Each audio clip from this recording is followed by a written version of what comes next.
BestBookBits.com presents The Power of Broke by Daymond. The instant New York Times bestseller from Shark Tank star and Fubu founder Daymond on why starting a business on a limited budget can be an entrepreneur's greatest competitive advantage. Daymond has been practicing the power of broke ever since he started selling his home-sewn t-shirts on the streets of Queens. With a $40 budget, Daymond had to strategize out-of-the-box ways to promote his products. Luckily, desperation breeds innovation, and so he hatched an idea for a creative campaign that eventually launched the Fubu brand into a $6 billion global phenomenon. But it might not have happened if he hadn't started out broke, with nothing but hope and a ferocious drive to succeed by any means possible. Here, the Fubu founder and the star of ABC's Shark Tank shows that far from being a liability, broke can actually be your greatest competitive advantage as an entrepreneur. The written and audio summary can be found on our website, bestbookbits.com. So without further ado, I bring you the book summary of The Power of Broke. Book summary: what's in it for me? Discover the power of being broke. We all have heard rags to riches stories of entrepreneurs who began with nothing but their bare hands. Take someone like Dr. Dre, who started as a DJ in Los Angeles' South Central District, moved on to become a successful producer, and now is the owner of the headphone empire as well as a high-ranking executive at Apple Music. Stories like his can be inspiring, but are also easily dismissed as something that only a happy few can achieve, specifically those with exceptional talent and timing. But there is also a power to be found in being broke. This book summary will offer insights into how being broke can help us achieve greatness based on the experience of self-made men and women. In this book summary, you'll find out how a poor immigrant turned an ice cream truck into a restaurant empire, why trying to reach new customer demographics can be a bad thing, and which successful computer company was founded by a guy who couldn't operate a computer. Summary Part 1. Being broke can lead to innovation and authenticity, two keys to success. Have you ever had to come up with something for dinner when you're stuck with only 2 or 3 ingredients? If so, you might remember that limitations like this can often result in some of the tastiest meals. This is just one example of the truth in the old saying, necessity is the mother of innovation. Or to put it another way, being short on resources can generate real creativity and inspiration that would otherwise never emerge. Having $1 million to launch a business doesn't mean it will be successful. On the contrary, already being rich can take away the passion and innovation that long-term success requires.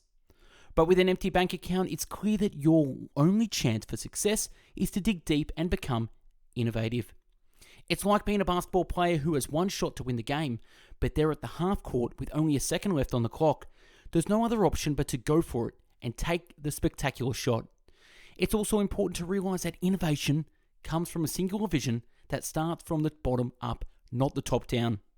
It doesn't matter if it's entertainment, fashion, or technology. Ideas grow organically from the ground up. They aren't inspired by executives dumping a bunch of money on a project. And when an idea really takes off, it's usually because people respond enthusiastically to something real and authentic. Take Art Basel, for example, one of the world's biggest art fairs, which takes place in Switzerland, Hong Kong, and Miami Beach. While it has many established artists on display, many visitors get more excited about the unfunded street artist who is seen as being more genuine and authentic.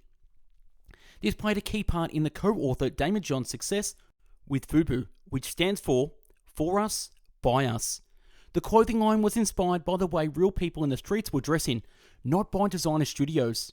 You can also think of your brand as a personal relationship with your customer. Like any good relationship, it has to be built on solid foundations. So to be true to yourself, otherwise the relationship is doomed to fail. Summary Part 2. To succeed, be hungry and think like a shark. If you're familiar with the Rocky movies, you know that Rocky's career falls apart when he lets his success get to his head and starts throwing money around. To get back on the top, he realizes that he needs to rediscover his passion and hunger to win. A similar principle applies to business, as being hungry can keep you focused on your growth and help you stay realistic about what's within reach. Just look at Capital One's Bank's Small Business Conference score. This score is determined by a number of questions about a business hiring plans, future outlook, and the current economic situation. What the scores show are the overall confidence is that it's at its highest rate since the 2008 recession, and that's because small, hungry business owners know how to stick to business plans and use small steps to make great strides. A great way to stay hungry and successful is to think like a shark by knowing your waters while keeping focused on your target. On ABC's reality TV show Shark Tank, one entrepreneur after another pitches their product or idea to investors. And if there's one thing the show teaches, it's that investors want to hear that an entrepreneur has a clear understanding of both their market and their goals. In one case, the show's investors rejected an affordable athletic shoe company called Forest because the entrepreneurs had their target market down, but still wanted to expand in a way that took them well outside that market. With this in mind, an investment would have done them a disservice by encouraging them to focus on the wrong demographics. This is why an entrepreneur who uses the truck of their car to sell a cheap product might have a better chance with an investor. If they can sell 50 units in under 5 minutes, it proves they have a perfect understanding of their market. Summary Part 3. Being at a disadvantage can lead you to find resources others will miss. Some people are born with certain advantages while others start out at disadvantage. But even if you have to work harder than others just to get on equal footing, don't let it get you down. Being at a disadvantage and having few resources is actually a proven recipe for success. In fact, immigrants to the United States are twice as likely as US citizens to start their own business.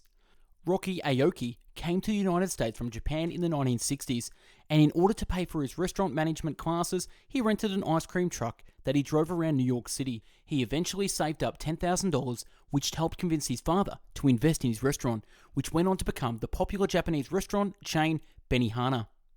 Rocky wanted his son, electric dance musician Steve Aoki, to find his own success without relying on Rocky's money. So when Steve was 19 years old, he used the $400 he had to help start a music label by the name of Dim Mak Records with his friends. Their office was his apartment, which was regularly packed with up to 13 interns. Steve and his friends would self-produce a 7-inch single and sell it out of the back of their car after Steve's DJ gigs until they could afford to make another one. While Steve did eventually max out 10 different credit cards, today he's a hugely popular musician with a successful label and lifestyle brand. As the Aokis showed us, sometimes you have more resources at your disposal than you may think. If you're a homeowner, you might have equity in your house that you can invest, but if you've taken out a loan, make sure you put money aside so you can make payments until your business starts earning money. Extra money can also come from small things you don't need. If your car is just sitting in a garage every day, maybe you can sell it like Steve Jobs did with his car to help buy the components for the first Apple computer. Summary Part 4. Being authentic will help you stay focused on your target audience. It may be that not everyone will notice or appreciate your authenticity, but it's important to stick to your guns nevertheless. For instance, Acacia Bringley was recognized for her trend-setting Tumblr page, but her post received a fair amount of negative feedback as well. Even so, the selfie queen of social media didn't let this stop her. Remember that you don't need to please everyone. It's far more important that you remain true to yourself. Being broke only means you can't spend money to make things look fancy. Instead, use the power of broke and the fact that you are in a can't-lose situation to let your personality shine through. When Daymond John started Fubu, he knew he was going to be competing for shelf space with other clothing lines, but through his brand, he could show how much his community and clothing meant to him. And it didn't take any extra money to do so. In fact, John used the power of broke, which forced him to spend very little money extremely wisely to display his authenticity to the black community. John was one of the first designers to give his clothes away to hip-hop artists, who in turn wore them in music videos and helped solidify Fubu's place in the fashion world. John then focused on the Black Entertainment Television, BET, a US cable network that focuses on the black community. This way, John could reach his target audience easily, cheaply, and directly. Since the Nielsen Ratings Company used very few black households to measure ratings, when John started out, BET appeared to have a very low amount of viewers, so they charged very little for advertising. This worked in Fubu's favor, as it allowed the brand to reach a wide audience for very little money. This is the kind of opportunity that you should keep an eye out for when things are looking bleak, one that allows you to stay in your current market and stay authentic. Summary Part 5. Don't let funding or debt steer you away from your vision. Too many companies have gotten used to the idea of using other people's money to do business, and though the thought of funding might sound appealing, there is such a thing as too much help. When you consider looking for investors, make sure you don't risk losing control of your business. Bringing an investor on board means giving up a percentage of your business, which could also mean cutting into your already small profits or growing more than quickly than you can handle. The better kind of growth is one that is slow profitable, and under your control. Furthermore, bringing in outside capital also means having to rewrite your business plan, which can cause you to lose focus as well as control. Instead, be like Gibby Butler and stick to your vision, even when funding is nowhere to be found. Butler was determined to open up a cupcake shop in Nashville, even when banks thought she was crazy and refused to give her a dime. Butler's prior employment was a cleaning lady for Nashville's upper crust, so no one was willing to help her fund her dream. But after maxing out credit cards and emptying her bank account down to her last $30, Gigi's Cupcakes was finally open for business, and sure enough, customers lined up at the door. Not only was Butler able to pay off her credit card debt, she maintained total control of her business and her profits. Today, the Gigi Cups locations in 24 states with a $35 million in annual sales. Sometimes debt is impossible to avoid, so don't let it get in the way of your vision. When you start turning a profit, you might be tempted to put it back into your business or simply to enjoy it. But the smartest thing you could do is to pay off your debt so that the interest rates don't eat away your earnings and your accounts can start looking healthy and prosperous. Far too many businesses have gone under because of debt that have got out of hand, so don't be one of them. Summary Part 6, the power of broke can be applied to corporations and entire industries. So far, you've seen how the power of broke can be applied to give hungry and focused entrepreneurs a leg up in the business world, but these same principles can be used to major players as well. After all, most big corporations started out as small businesses, and they should all continue to use the same strategies that got them to where they are today. Yet when companies get rich, they tend to start throwing money at problems rather than coming up with creative solutions. Take marketing, for instance. You could easily throw away millions on ad campaigns and forget about using free or low-cost resources like social media. One can only wonder why 38% of the current Fortune 500 companies don't have an active Twitter account. Let's look at a smart campaign from years ago, before the era of social media. General Mills, a company with an enormous marketing budget, wanted to reintroduce its struggling Nature Valley granola bars. Even though they could have spent millions putting ads in grocery stores, they stayed tightly focused and targeted places with active young clients, such as ski resorts and outdoor gear shops. Since then, Nature Valley has gone on to be one of the General Mills' top-selling brands. The power of broke can also be applied to an entire industry. At the start of the 1970s, cigarette advertising was everywhere in the United States, from radio and television ads to billboards and magazines, featuring beloved icons like the Marlboro Man and Joe Camel. Later in the year, however, the US government announced its intention to tighten advertising restrictions for tobacco companies. Meanwhile, Chinese cigarette companies were planning on making their first foray into the American market. Rather than throwing money and lobbyists at this potential problem, the American tobacco industry saw an opportunity that wouldn't cost a penny. They accepted the government's advertising restrictions. The US brands knew they already had a strong hold on the market, and they also knew that without billboards and TV commercials, the new foreign brands wouldn't stand a chance. Summary Part 7, getting through the 4 stages of success requires patience. Coca-Cola has been around so long that she can be forgiven for thinking it's always been a success, but like any other global brand, it had to start somewhere. It's possible to pinpoint 4 different phases that you need to go through patiently before your brand can go global. The first stage isn't the item, which is your product in its most basic form. No label, no marketing, nothing but a product that satisfies a need. So you might have a coffee maker, but that doesn't even have a logo or name yet. The second stage is the label, which is when you give your product a name that sets it apart and makes it memorable. This way, after customers see it for the first time, they'll know to ask for it by name the next time they're in the market. The third stage is the brand, at which point you create a logo for a better label recognition, as well as an identifiable style around your product. This stage accounts for the money spent on advertising and marketing, ensuring that the people will seek out the product and will easily spot it in a crowded shelf. The fourth and final stage is the lifestyle, which is when your brand has grown to the point that customers have come to expect a certain level of quality and experience. This is the stage at which a product can become a status symbol, as in the case with Nike, Apple, and Fubu. By leveraging the power of broke in each of these phases, companies have a greater chance of making it. As your product moves through these stages, you might encounter some sort of crisis, and this is when you'll need to be patient. As the Harvard Business Review confirms, businesses that survive recessions Do so by cutting costs and continuing to invest in growth, which you might do by, say, increasing funding to your research and development department. This way, you'll be prepared to launch when the inevitable upswing comes around.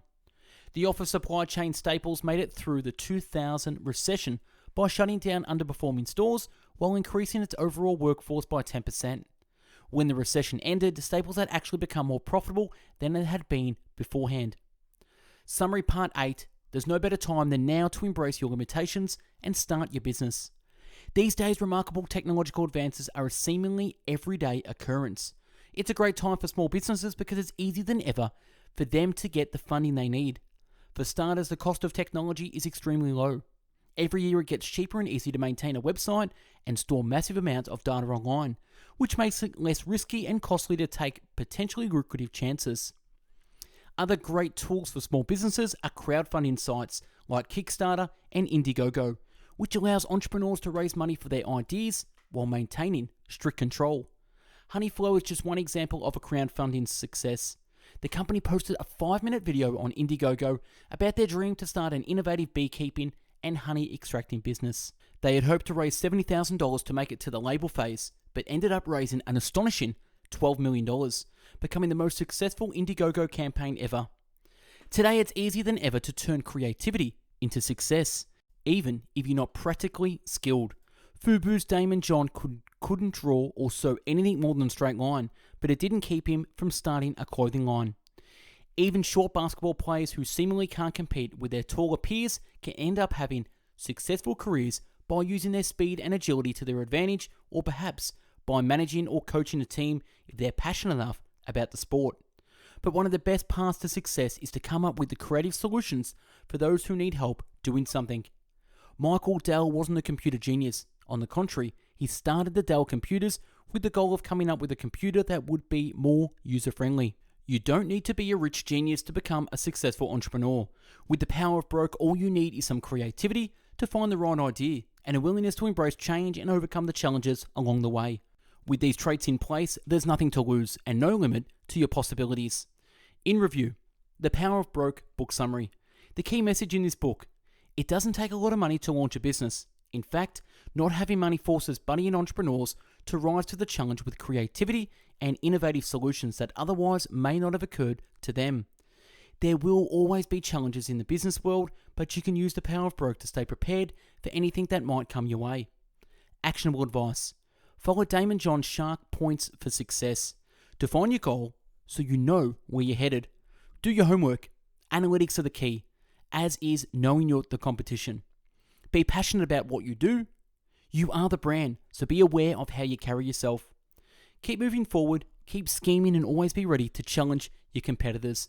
And that's a wrap on the book summary of The Power of Broke by Daymond John. Check out our YouTube channel with over 450 video book summaries uploaded previously. Like the video, comment on what you think, and if there's a book you want us to do a summary on, comment below. Also, check out our website, bestbookbits.com, with 450 plus written book summaries to read offline and download in the PDF in video categories from biographies, business and marketing, habits, health, leadership, money, personal development, philosophy, psychology, real estate, relationship, sales, spirituality, success, time management, and travel. If you're into the audio podcast version, check out mixcloud.com/bestbookbits to listen to 450 book summaries. And also follow us on Instagram for daily motivational quotes and book summaries. Thanks for watching and listening. Hope you got something out of this. Go out there, have yourself an amazing day. Go out there and launch a business. Take care. Bye-bye now.